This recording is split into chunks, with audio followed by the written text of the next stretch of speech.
오늘의 말씀은 로마서 1장 17절 한 절입니다. 신약 페이지로는 239페이지입니다. 모두 찾으셨으면 다 같이 합독하겠습니다. 복음에는 하나님의 의가 나타나서 믿음으로 믿음에 이르게 하나니 기록된 바 오직 의인은 믿음으로 말미암아 살리라 한가 같으니라. 아멘.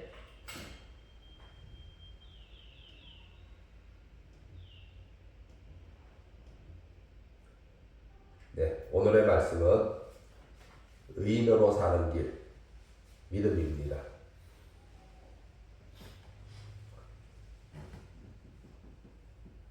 오늘 말씀에는 하나님의 의와 믿음, 그리고 의인이 나타나고 있습니다. 바울은 이 한 절의 말씀에 우리 신앙의 핵심적인 말씀을 새겨놓았습니다.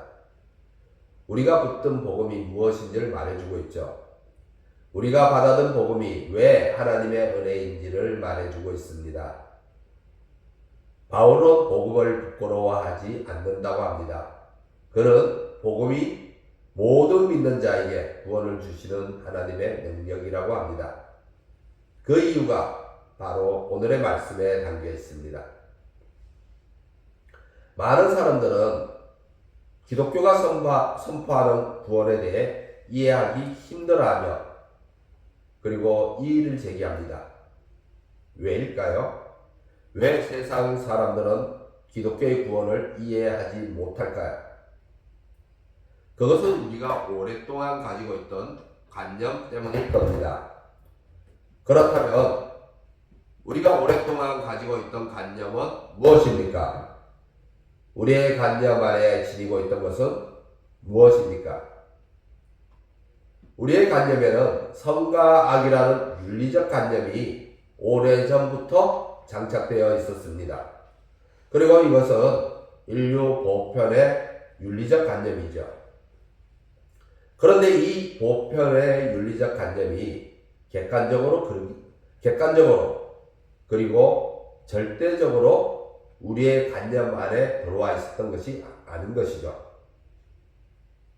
이 인류 보편의 윤리적 관념이 객관적이고 절대적으로 우리의 관념 안에 들어와 있었다면 최소한 우리 사회는 이렇게 거짓과 포악함이 만연하지 않았을 겁니다.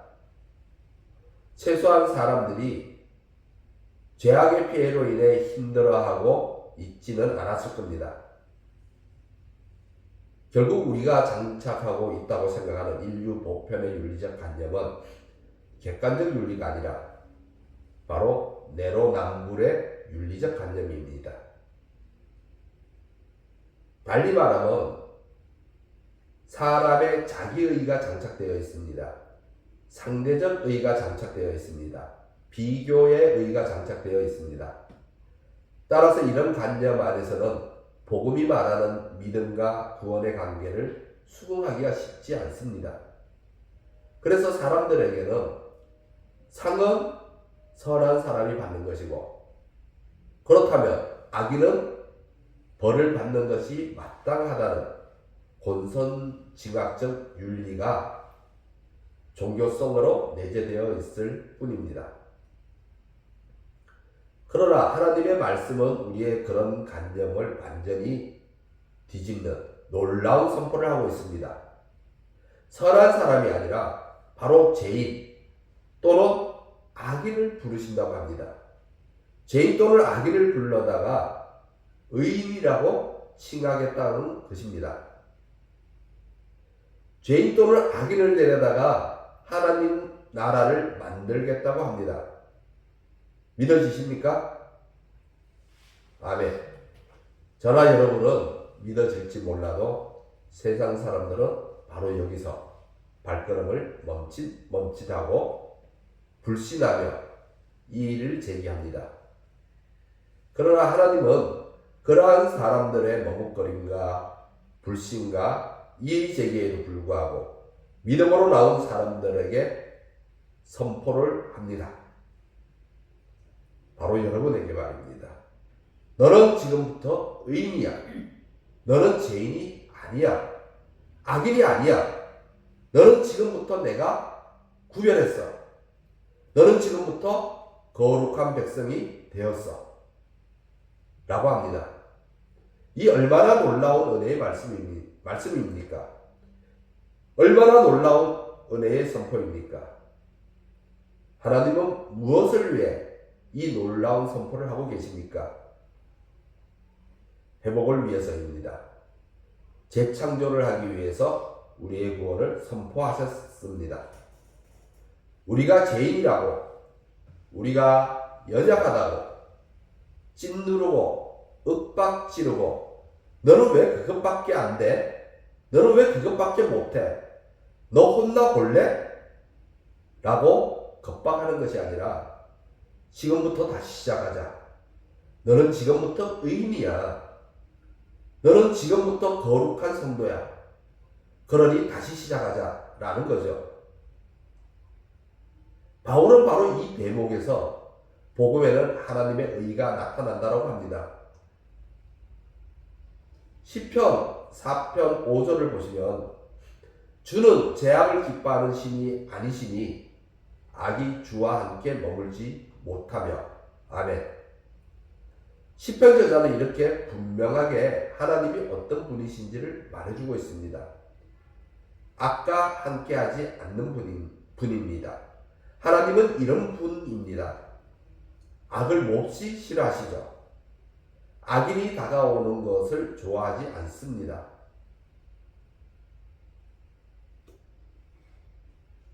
이것이 그분의 성품입니다.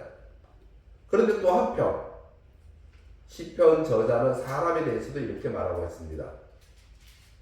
여호와께서 하늘에서 인생을 굽어 살피사 지각이 있어 하나님을 찾는 자가 있는가 보려 하신즉 다 치우쳐 함께 더러운 자가 되고 선을 행하는 자가 없으니 하나도 없도다. 우리가 다 악인이라고 합니다. 그렇다면 앞의 말씀과 더불어서 하나님은 우리를 가까이 하려고 하지 않는 분이시겠죠. 그래서 이 두 편의 시편의 말씀을 볼 때 우리는 이것이 얼마나 큰 은혜의 말씀인지 알 수 있게 됩니다. 악을 몹시 싫어하시고 악인이 다가오는 것을 싫어하시는 하나님이 도리어 우리를 찾아와 오셔서 저 하늘에서 내려오셨다는 겁니다. 이것이 복음입니다. 그리고 이 두 시편의 말씀은 또한 우리에게 분명히 말하고 있습니다. 사람이 자기의 의를 가지고 하나님 앞에 설 수 없다는 것을 말입니다. 우리는 다른 사람과 비교해서 상대적으로 좀 더 의로울 수 있습니다. 좀 더 선할 수 있습니다. 내가 저 사람보다는 훨씬 더 낫지? 내가 저 사람보다는 훨씬 더 착해. 이 정도면 괜찮지 않아? 다른 사람보다 조금 더 선하면 될 것 같은, 이렇게 우리는 상대적으로 또는 비교, 우위적으로 나를 평가할 수 있습니다. 그러나 하나님 앞에서는 그렇지 않습니다. 하나님은 우리의 상대적인 선, 그리고 비교, 우위적인 선을 요구하지 않습니다. 또한 내가 착하게 살면 될 것 같고 종교심이 강하고 또 종교에 열심이면 될 것 같지만 성경은 그렇게 말씀하시지 않습니다. 사람은 자기의 의로 하나님 앞에 설 수 없다 라고 분명하게 말하고 있습니다. 자기 노력으로 구원을 획득할 수 없습니다. 이 말은 하나님에 대해서 우리 스스로 의로울 수 없다라고 우리에게 알려주고 있습니다. 우리는 모두 단지 죄인일 뿐입니다. 그러므로 하나님 앞에서는 누구나 가난한 자일 수밖에 없습니다. 그래서 하나님은 예수 그리스도 안에서 자신의 의를 나타내었습니다. 이것이 바로 복음인 거죠. 이것이 복음의 은혜입니다. 내가 하나님에게 올라가는 것이 아니라 하나님이 나에게 내려오신 사건이 복음이고 은혜입니다. 하나님에게 내가 죄를 갚아야 하는 것이 아니라 예수 그리스도가 내 죄를 갚아 주었다는 것이 복음이고 은혜입니다. 내 능력으로 의를 받아낼 수 있는 것이 아니라 예수 그리스도의 의를 내게 입혀주신 것이 복음이고 은혜입니다. 그래서 지금도 여전히 우리는 내 의가 하나님에게 올라가는 것이 아니라 하나님의 의가 내게 내려와야 합니다. 이 복음이 하나님의 선하심이죠. 하나님의 선하심을 맛보기 위해 입을 크게 벌리십시오. 하나님의 선하심을 맛보고 입을 크게 벌려 고백하십시오. 나는 오늘도 하나님의 선하심을 맛보며 살아가는 성도이다. 나는 하나님의 선하심을 맛보지 않으면 살아갈 수 없다. 라고 입을 크게 벌려 고백하십시오. 우리의 죄에 대해 하나님이 자신의 진노와 분노를 넘어서 인자하심과 오래 참으심으로 우리의 구원을 이루어내고자 하는 하나님의 열심이 바로 하나님의 의이고 그 의를 예수 그리스도 안에서 나타낸 것이 복음이라는 겁니다. 그래서 그 복음이 하나님의 선하심이고 하나님의 은혜입니다. 따라서 우리는 하나님의 의 앞에서 가난한 자일 수밖에 없습니다. 우리에게는 갚을 만한 어떤 것도 가지고 있지 않습니다. 혹시 여러분 중에서는 하나님의 의 앞에서 부유한 사람이 있습니까? 그렇다면 여러분의 부유함으로 스스로를 구원할 수 있을 겁니다. 그러나 그렇지 않다면 내가 하나님의 의 앞에서 가진 것이 없는 가난한 자이라면 겸손함으로 하나님의 의에 대해서 믿음으로 붙들어야 합니다. 믿음으로 반응해야 합니다. 믿음으로 기쁨을 누릴 수 있어야 합니다. 우리가 다른 사람에게 선과 악의 잣대를 들이대서 하나님의 나라 받을 상급에 대해서 얘기할 것이 아니라 그것은 우리의 교만이죠. 내가 갚을 능력이 없으면 겸손함으로 하나님의 의 앞에 무릎을 꿇어야 합니다. 오직 믿음만이 하나님의 의를 받을 수 있는 수금의 증표가 됩니다. 믿음 안에는 하나님의 약속이 있기 때문입니다. 그래서 바울은 믿음으로 믿음에 이르게 한다고 합니다. 믿음으로 시작해서 믿음으로 나아가야 하죠. 처음도 믿음이고 끝도 믿음이어야 합니다. 예수님을 처음 믿고 교회로 나올 때도 믿음이지만 나의 상황과 형편과 현실 앞에서도 믿음이어야 합니다. 즉 나의 믿음이 내 신앙의 여정과 동행해야 합니다. 내가 믿는 그 순간부터 내가 죽는 그날까지 내 삶의 여정이 믿음으로 채워져야 합니다. 따라서 믿음은 신앙의 시작이며 끝입니다. 내가 예수님을 믿는다고 고백하는 순간부터 여러분은 믿음과 동행해야 합니다. 왜냐하면 성경이 말하는 구원은 시작과 완성이 있는 과정이기 때문입니다. 시작만 있고 완성이 없는 것이 아니라 반드시 완성이 있습니다. 이것을 믿음으로 인내하며 나아가야 하기 때문이죠. 지금 당장 눈앞에는 아무 성과가 보이지 않는다 하더라도 아무런 변화가 일어나지 않는 것처럼 보인다 할지라도 믿음으로 붙들어야 합니다.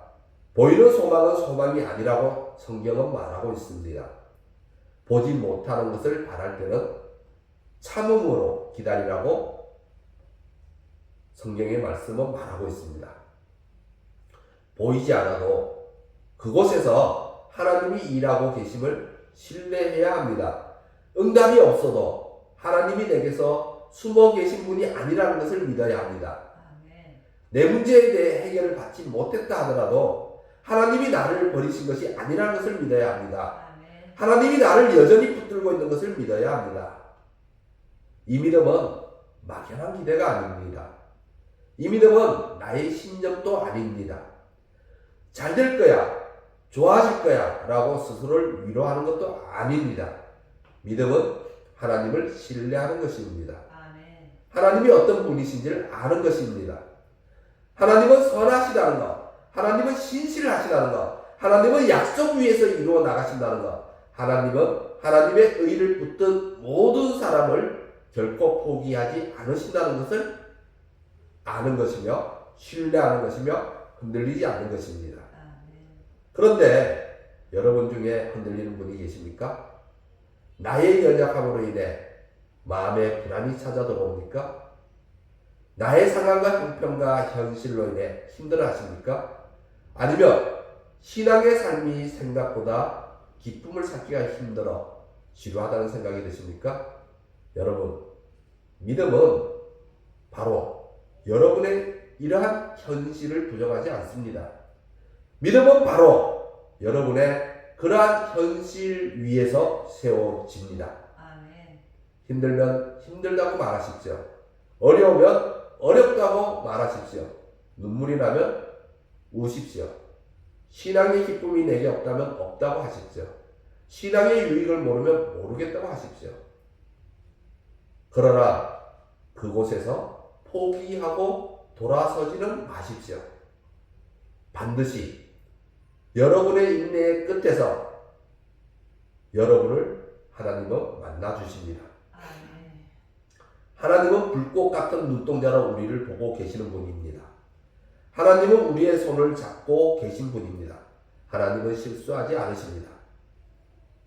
여러분의 입술에서 이 고백이 다시 새어나오게 하는 것이 믿음입니다. 하나님이 여러분에게 주신 가장 좋은 선물이 믿음입니다. 우리의 구원을 위해 베푸신 사랑이 믿음입니다. 여호와 이레이신 하나님이 모리아 산에서 아브라함에게 순양을 준비하셨듯이 여러분에게도 예비하심이 있습니다. 여러분을 향한 예비하심을 소망하시기 바랍니다. 구원이란 어느 한순간에 모든 것이 종료되는 이례적이고 순간적인 것이라면 얼마나 좋을까요? 저 구원받은 순간 곧바로 우리의 내면이 자동으로 새로워지고 우리가 거룩해진다면, 그렇다면 힘들고 어려운 인내하는 삶이 필요 없을 겁니다. 불편하고 피하고 싶은 시험의 연단이 필요 없을 겁니다. 밋밋하고 지루한 긴 시간을 보낼 필요가 없을 겁니다. 그러나 그렇지 않기 때문에 우리는 우리의 구원의 여정을 믿음으로 채워나가야 합니다. 하나님이 채워나가라고 주신 것이 믿음입니다. 시작과 완성이 있는 과정, 즉 구원 전반에 걸쳐서 작동해야 하는 것이 나의 믿음입니다. 이를 위해 하나님은 우리에게 믿음을 주셨습니다. 그런데 우리는 이 말씀을 너무나 가볍게 여기고 있습니다.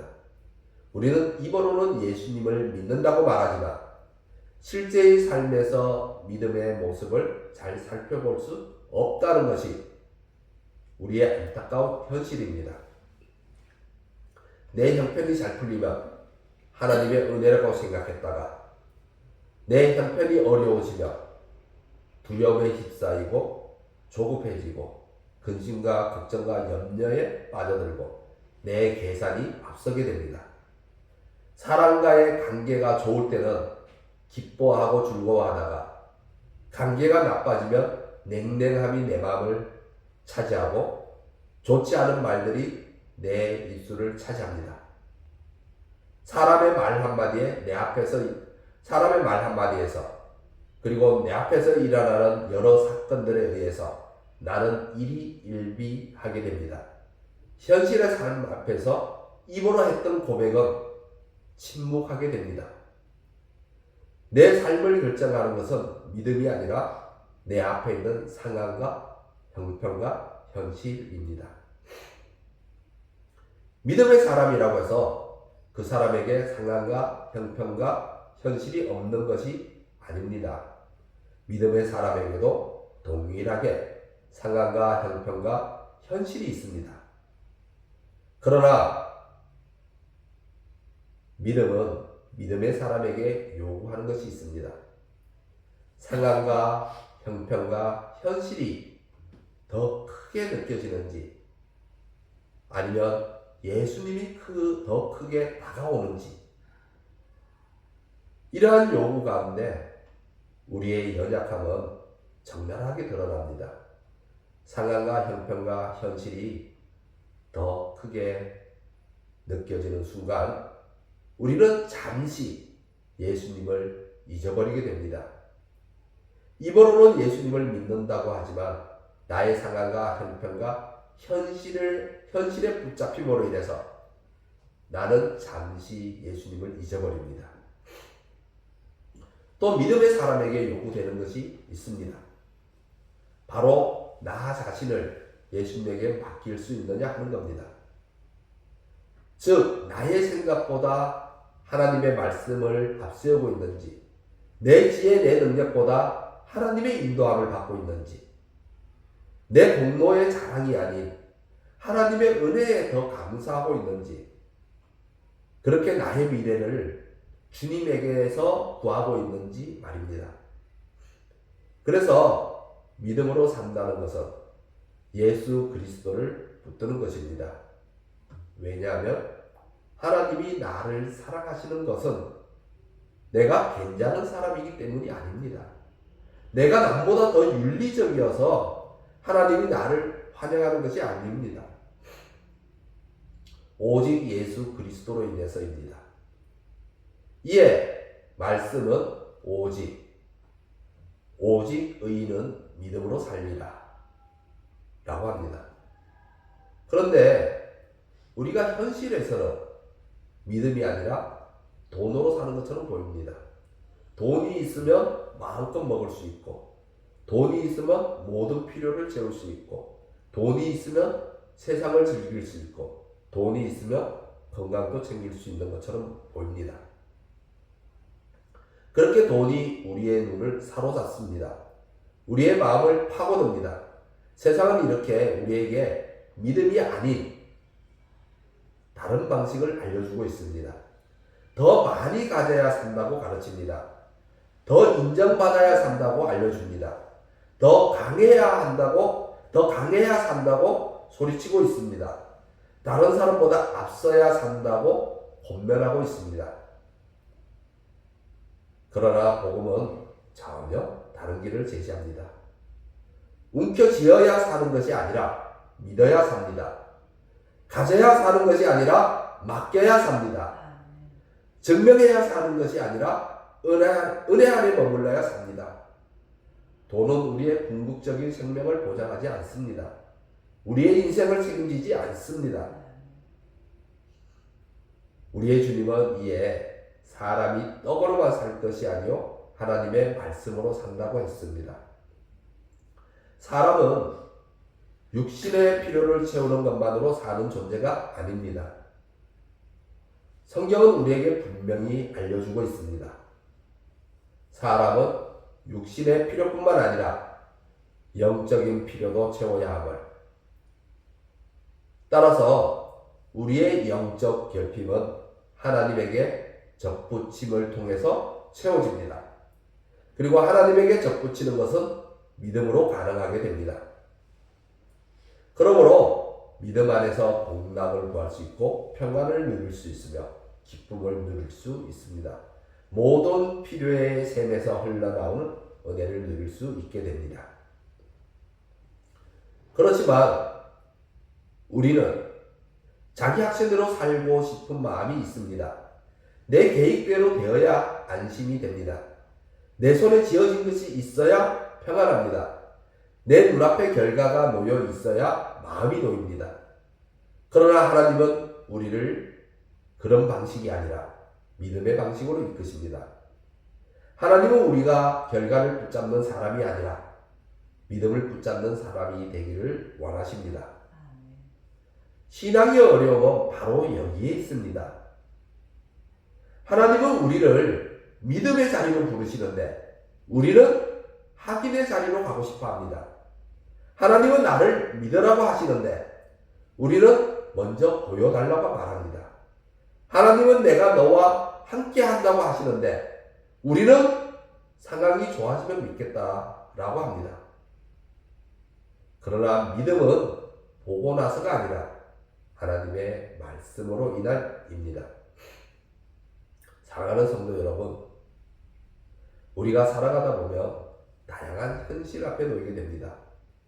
깊은 수렁에 빠져드는 경우도 있을 테고 캄캄한 긴 터널의 끝이 보이지 않을 때도 있을 테고 기도하면 부르짖지만 하나님의 응답이 언제 어디서 올지 기약이 없을 때도 있을 테고 다른 사람에게 상처받은 마음이 무너질 때도 있을 테고 믿음은 있는데 삶의 무게를 지탱하는 것이 힘들어서 흔들릴 때도 있을 테고 오랜 신앙이 내 마음을 무디게 만들어 놓았을 때도 있을 테고 신앙의 기쁨을 맛보지 못하고 지나가고 있는 지루한 시간 가운데 있을 때도 있을 겁니다.